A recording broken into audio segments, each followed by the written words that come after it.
Let's look at this in the 5th chapter, the 22nd and 23rd verses. Moses returned to the Lord. Now he's coming back. He has questions. And he said to the Lord, O Lord, why?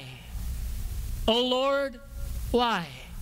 Now, 2 weeks ago, we gave that question there, the question of why, in regard to Virginia Tech. And that question of why can be there in regard to the tsunami and all the thousands that were killed through the tsunami. That question of why can be there in regard to 9/11 and over 3,000 lives taken in one day. That question of why can be there in regard to this overall looming question of suffering in the world. But we may not identify with that as well this morning as the why we have in regard to something that's happening at our workplace.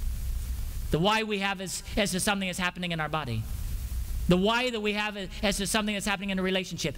And those things for just a season of our lives, we identify with the general question of suffering, and we can certainly, our heart goes out to what happened at Virginia Tech. But the reality is, the whys that we're asking on a continual basis, day by day, and that we think of on our pillow at night, are really the whys of God. Why am I struggling with this in my heart? Why am I struggling with this in my life? I don't understand. Now Moses says, O Lord, why have you brought trouble upon this people? Is this why you sent me? He's struggling with the why of the calling on his life. He's struggling with the why of being overwhelmed by a calling of God, only to see that things aren't lining up in the natural realm. And you may feel that. And you may identify with that. That you feel this calling, you want to be married, but it's not lining up. You want to have children, but it's not lining up. You want to have promotion, but it's not lining up.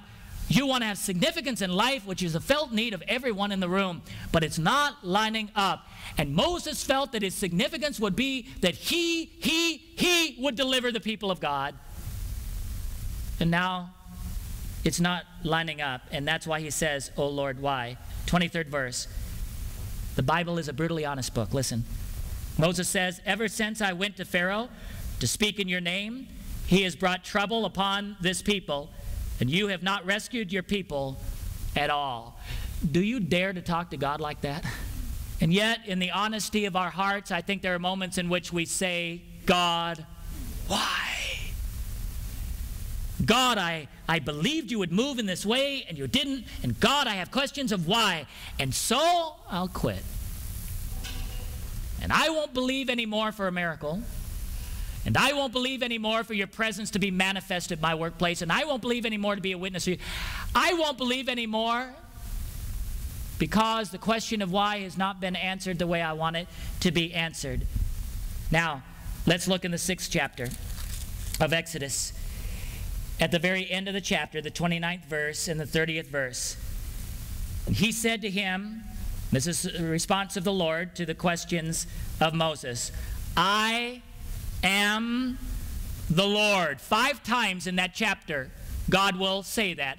I am the Lord. When we have questions, God simply provides his presence at times. Sometimes we receive what we think are answers, but there will be through life moments in which we will not have the answers. God says, "I am the Lord." Remember when Moses said, "What should I say to the Pharaoh when I go to him?" Tell him, "I am sent you." Well, could you give me something that's a little bit, better than that? Because the reality is I don't even understand that. And trying to translate it to this, this guy who's drooling and wanting to kill me is a difficult thing. I am. I am. I always have been. I will never change. I will always be the same. I'm always faithful.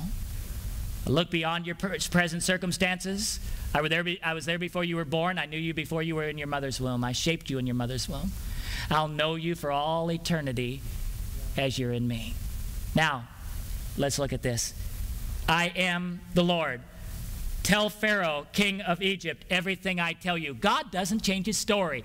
He doesn't change his strategy. He doesn't change his tactic. Moses, however, hasn't changed his response either. Look at this. But Moses said to the Lord, "Since I speak with faltering lips, why should Pharaoh listen to me?" Since I speak with faltering lips, faltering lips, Pharaoh let God's people go. I mean, how? Why would God do that? If you would just let me look like Charlton Heston, just for a moment, have his voice, let God's people, it sounds more like Billy Graham, let God's people go. I mean, something that would cause the Pharaoh to say, wow. But Moses instead looks at all of his inadequacies, and his inadequacies speak louder to him than the words of God. And God knows something. If he's going to use the life of this man named Moses, then he's going to need to do something in him to do something through him. And crisis is there for Moses. And trials are there for Moses.